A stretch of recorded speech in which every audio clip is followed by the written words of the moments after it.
একটা মানুষের জীবন তো 5 লক্ষ টাকার বিনিময়ে নির্ধারিত কইরা দিলেন, কিন্তু এই খবরটা কি পাইছেন? এই যে আপনার মেট্রো রেলে যে দুর্ঘটনায় কামাল নামের মানুষটা মারা গেল, সে শুধুমাত্র নিজের সংসার না, তার ভাইয়ের সংসারও চালাইতেন।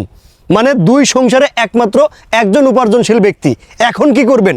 না, কামালের ফ্যামিলিকে আপনি 5 লক্ষ টাকা দিয়ে দিলেন, মানে কামালের ধামাচাপা আপনি কইরা দিলেন। কিন্তু এই যে কামাল নামের ব্যক্তিটা শুধুমাত্র নিজের সংসার না, নিজের ভাইয়ের সংসারটাও চালাইতেন। এখন এইটার দায়ভার কে নেবে? কামালের ভাইয়ের সংসারের দায়িত্বটা কে নেবে?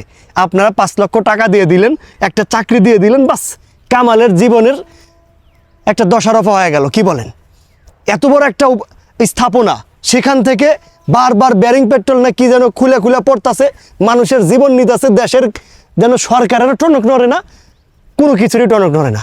মানে হিসাব আর জবাবদিহিতা তো নাই এই দেশে, যে কারণে একটা মানুষের জীবন 5 লক্ষ টাকার বিনিময়ে নির্ধারিত করা যায়।